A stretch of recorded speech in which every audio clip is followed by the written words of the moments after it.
this is what we've been waiting for, is to get this opportunity to play for this state championship. And now we're here. But he's had a couple big runs this season for us. But it was a great job at the point of attack of our offensive line. Franchini, play fake, looking, going deep. Tyson's open, pitch and catch, touchdown. Right now, it's whatever it takes. This is the Chuck Smith Show on Cape Atlantic Live, presented by Ulmer's Appliance Service.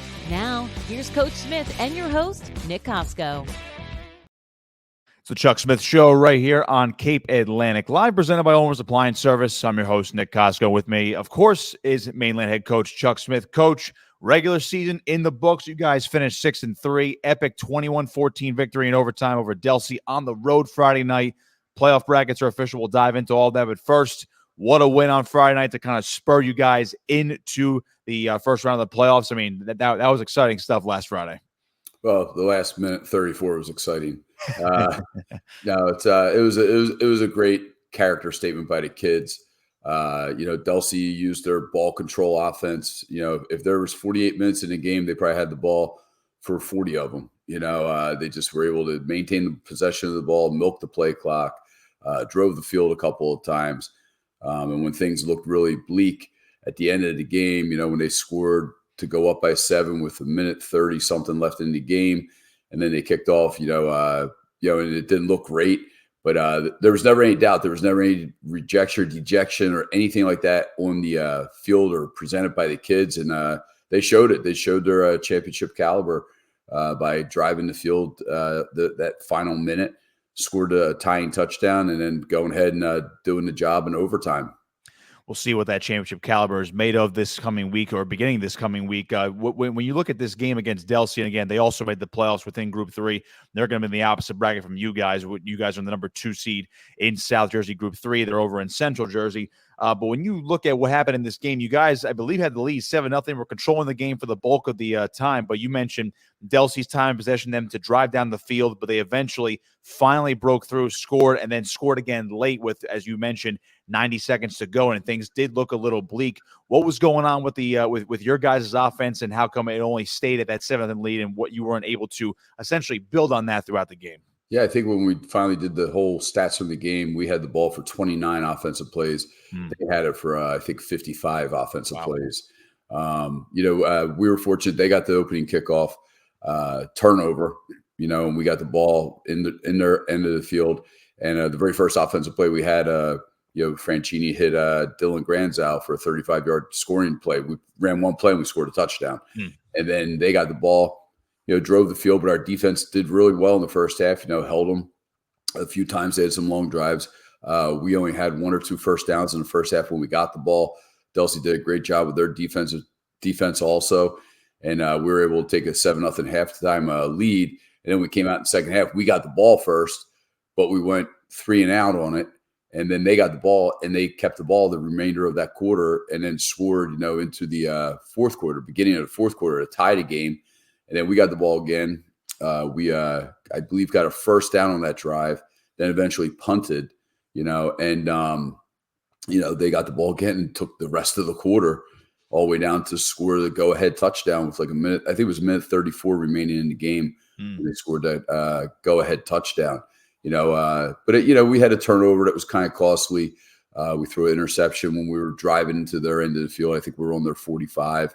We just picked up 5 yards on first down, and we just threw, a misread, and they picked it off, and that kind of staggered us in the first half. But it was, our defense was on the field a lot, as when I told you about the play breakdown.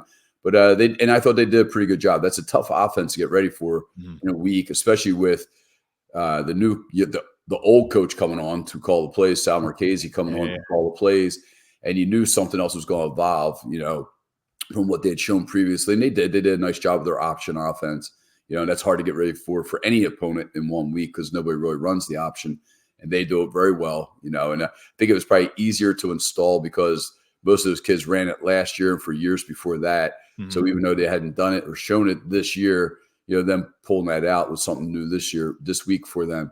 And they did a nice job of it, but our defense did a solid job. We were able to really shut down the fullback game with Russo, but their quarterback had some nice runs. He was the engine that kept it going on the run game. pulling some timely runs, some big runs, especially we were able to punt them deep on the 10-yard line. They went out driving 90 yards to score a touchdown, and one of them was a 46-yard run after a negative play on first down by the quarterback that flipped the field position right there. But we finally got it on track to the passing game. Better late than never in the end of the fourth quarter, and then going into overtime, the passing game of Johnny Franchini really led us to the victory. We'll get into some of the highlights in just a little bit, but I'm curious about a win like this. Again, you guys have played a brutal schedule. We've talked about it for months now, dating back to the preseason. You guys knew this was going to be a challenging year coming off a state championship, even though you guys did move down to Group 3. But again, state championships comes with a big-time schedule the very next year, top division in the West Jersey Football League. When you get a win like this where it seems like you're right there, and then all of a sudden nothing goes right towards the end of the game, and all of a sudden it goes back the other way. You guys win in overtime. Does that galvanize your team a little bit going into a first-round game this coming Friday? Yeah, we've had our bits against some of the better teams, the Millvilles and the Winslows this year. Really the Prep was the only team that really kind of we didn't perform well in that game. Our defense was good, but our offense wasn't. But the other games, we had our moments. In Millville, we had a lead. We had a chance. We had it tied. And then a costly turnover hurt us after driving the field in the third quarter, and then it kind of snowballed on us after that. Against Winslow, we were tied 7-7 late in the second quarter. Had a couple of misfortunate plays that happened. They took a 14-point lead, led it to 20 points. And then the team rallied back to pull it within 10 and had that thing going, but we just weren't good enough throughout the game to do it. In this game, even though Delsea came in there at 2-5, we told the kids they're a much better team than 2-5. They could be 5-2 just as easily. And, they're a championship team, and it's in them. They know what it takes to win. And, for us to come back against a team like Delsea at their field, it was tremendous, and like I said before, the kids never showed that they were waning in it. There wasn't a quit. And I haven't seen that in the kids all season, even when we were down against Winslow, I didn't see that they were, oh, here it is, we're done. They fought back, went down by 20 in the second half to make it a game. And, Friday night, same thing, they kicked off to us. We got it on the 21-yard line, and I was like, well, wow, at least we have 3 timeouts, and all that. And then the kids just went right down the field. And of course, it was ignited by the very first play, a big play to Lucas DiBiaso that really flipped the field position. I think that really energized the team as a whole, and we went right down and scored. Yeah, we'll get into that right now. Actually, you just mentioned the throw to Lucas DiBiaso. This is on that ensuing drive down 14-7. Just what a throw by Franchini across his body here to that. It was a sprint out pass, and we didn't do a great job on the protection on the attack side of it. And Johnny really makes this play himself by extending it and then finding Lucas. And Lucas does a great job of catching the ball and holding on to it because he gets whacked at the end of this. And that ball could have really easily popped out of there, but Lucas held on to it. And right there, there's a 46-yard play right there to change field position drastically and got us going with the momentum. Yeah, it took one play, and then later in that drive, Franchini again making things happen with his arm. Jake Blum on the receiving end here.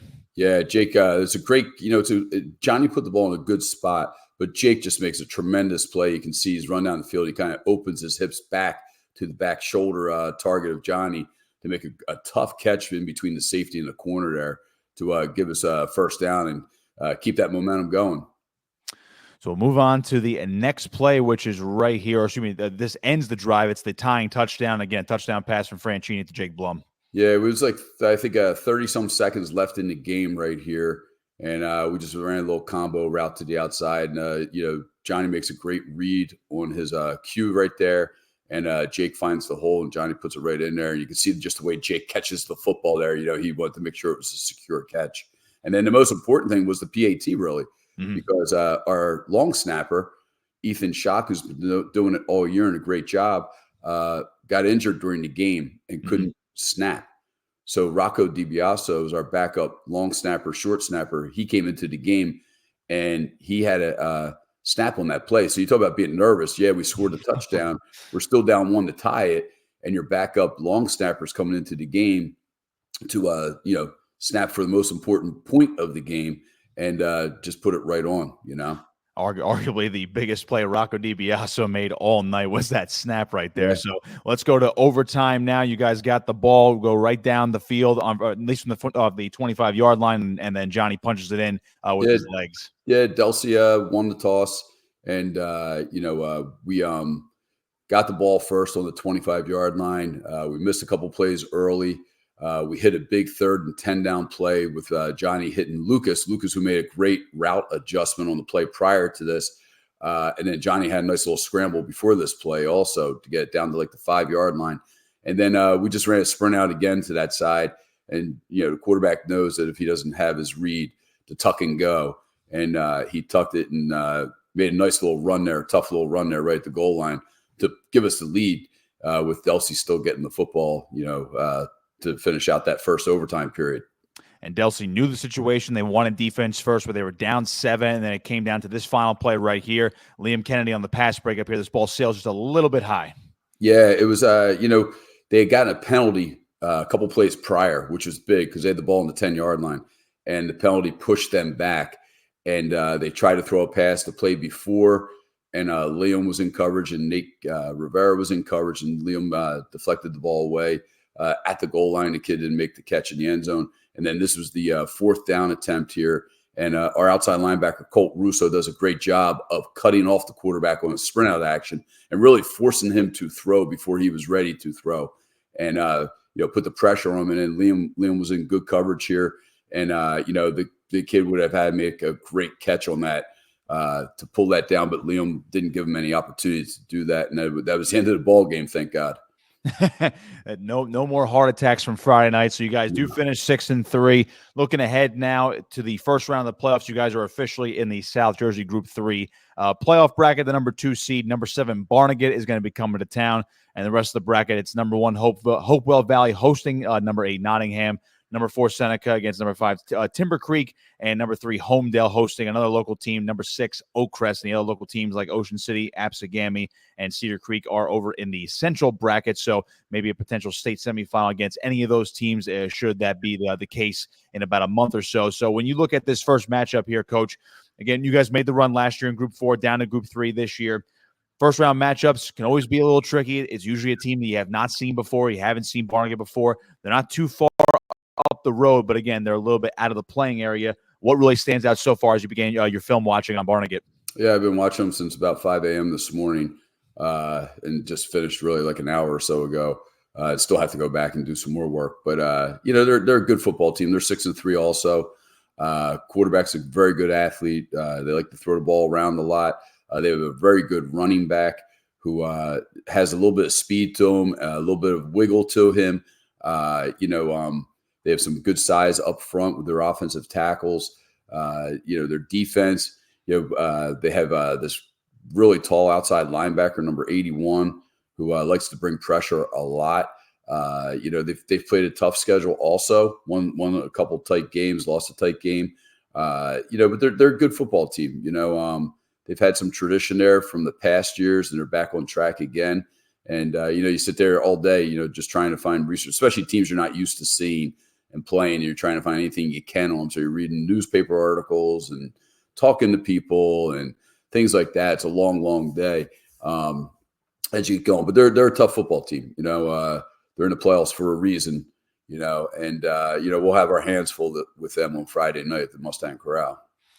You mentioned number 81 on Barnegat. That's Cole Toddings. He's a tight end and linebacker, a senior for Barnegat. I have him down with 91 total tackles this year. So this guy might hit the century mark against you guys on Friday night. So among him, I'm also looking at Jamison Prince, one of the defensive backs. He's got an interception. He also has 44 tackles from that defensive back spot. When you talk about guys like that, particularly, I guess, Toddings, because you've already said he already stands out on film, how do you attack this type of defense on Friday? Oh, we'll see. We have our coaches meeting on Mondays.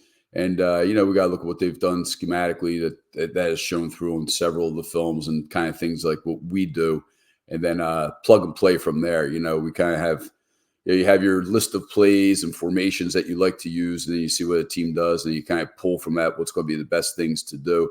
But we're going to have to execute, play our best game. It's playoffs now. You can't have any lulls or hiccups because they can bite you in the rear end. And anybody can beat anybody in the playoffs. We've seen that in the past, a lower seed than you pulls the upset. I've been on both sides of it throughout my career. Been the low seed upset and a high seed, and been vice versa, been a high seed and got upset by a low seed, and they're going to be fired up to come in and play, but they're good. They have a spark on offense. They like to throw the ball around. They really throw the ball around almost as much as anybody we've seen this season. If anything, though, I think our team is battle tested from our schedule. We've survived it. And that was a big thing when we talked about this before the season began, was surviving the schedule. Just, there was no, rest for the weary in there. Right. We did get nicked up here and there. We've had some kids miss games from here and there. But in all reality, we're back to 100% as we hit the most important part of the season. And, we're 6-3, a good record, not a great record, but 6-3. But, 6-3 coming off of that schedule is not bad. And it shows in our seeding too. Your power index goes up high when you're playing these teams. And the teams we lost to, one of them has 2 losses, and the other one's undefeated. Yeah. And they're the 1 and 2 seed in the Group 4 bracket. And the Prep's going to be a good seed in the non-public bracket. Our 3 losses right there. And then you look at it, and you got Ocean City, who's in the other side of our bracket that we played. Cherokee's in the playoffs. You got a bunch of teams that you played. Atlantic City. Yeah. It was up there real high in Group 5, so we've been tested, and a lot of our regular season games have been playoff-like opponents, obviously, and nothing's been easy this year. It's a lot different from what it was last year, but I think we're ready to go. I know the kids, it's kind of like you get a renewed sense of life in you again when you hit the playoff run. Yeah, for sure.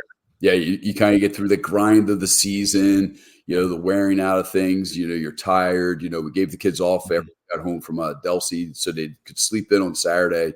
And I know when we come into school tomorrow, everybody's going to be walking on cloud 9, ready for the playoffs, because we know what it's like. We've been there the past couple of seasons. I've had some great playoff runs. And I know the kids are really hyped up to go out there and prove what they're capable of doing, And but we know we don't look ahead at all. We're not looking down the line. And we know that this Barnegat team is a very good football team, and we got to play our best game of the season on Friday night.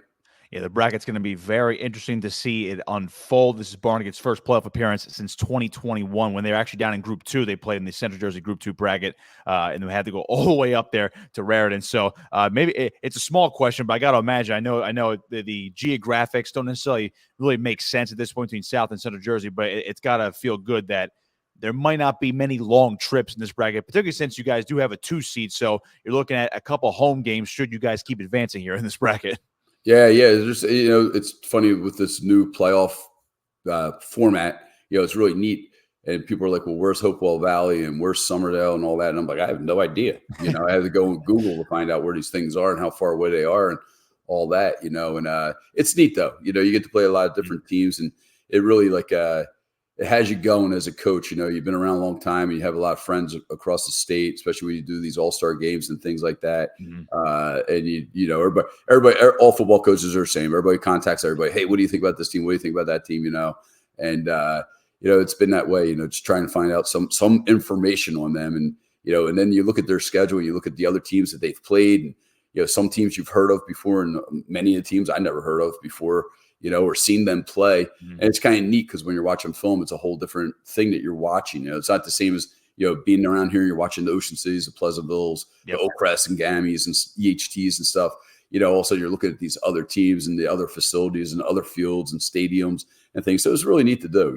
It's kind of cool. Barnegat's coming in with a 3-game winning streak, beating Pinelands, New Egypt, and Lakewood. Speaking of teams that you might have not heard before, I have no idea where they are. So they're coming in hot. Paul Covan's in his second season at Barnegat. I know you know a lot of coaches around the state. Do you know Paul at all, or have you ever interacted with him in terms of the All-Star games or anything about the Barnegat program at this point? No, I just know their history. I remember when the school started. And I remember they had a really good quarterback and a tight end up there. And they were in the playoffs in Group 2, I remember, because they played against Coach Folsom when he was at West Deptford. So he knows a little bit about them. But that was when Coach Davis was there. That's at EHT now. Yeah. When he was the old head coach there. So I knew about them. I always knew they looked like the Cincinnati Bengals with their uniforms. And their field looks really cool with the Bengal logo in the middle of it and all. But no, I don't know Coach at all. But it's neat to see them and trying to do your research on them and find out about them. That's been my whole day today. I can only imagine. One more for you, Coach. And again, 6 p.m. on Friday at the Corral, Barnegat at Mainland to open up the South Jersey Group 3 playoffs here in 2024. Because of what you guys did last year, everyone's expecting, maybe another big run out of you. Again, Group 4 state champs last year, down a group this year. When you look at, especially a lot of the guys that are back from last year's roster that played integral parts to that state championship team, are they more of your vocal leaders, more so than maybe you and your staff of how to handle this type of run now, considering you already alluded to, you're pretty much at, no one's 100%, but you're pretty much at 100% in terms of health. The guys are re-energized, coming off a win, got a day off, and now it's essentially a new season. It's a one-game season every week. Are those senior leaders, maybe the guys who played a big part last year, more of those vocal leaders as to this is how we need to practice and this is how we need to play in order to go on another run like we did last year? Yeah, I think the kids, the senior guys have been through this. Even some of our juniors that played big, like the Jake Blums and Liam Kennedys. Then we have our seniors with our captains, with Rocco DiBiaso and Dan DeFeo, and our junior captain Chase Hogue, and you have Ethan Schock on the offensive line, Matt Mewitz, who played a lot for us last year. And then of course we have Franchini who played a lot last year, and Andrew Gilman, who played a lot last year. And, I think they realize, and what the younger kids will grasp from them this week is it's do or die now. There's no next week unless you take care of business all week long on, Monday's practice tomorrow with our walkthroughs and game planning insertion.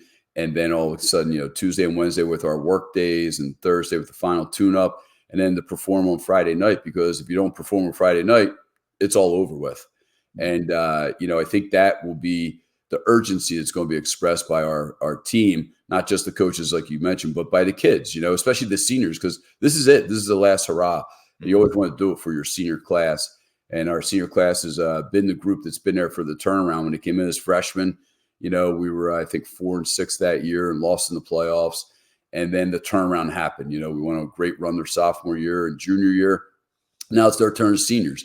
I don't want to say that there's a weight or a burden on them to repeat, but that's the expectation of our program right now.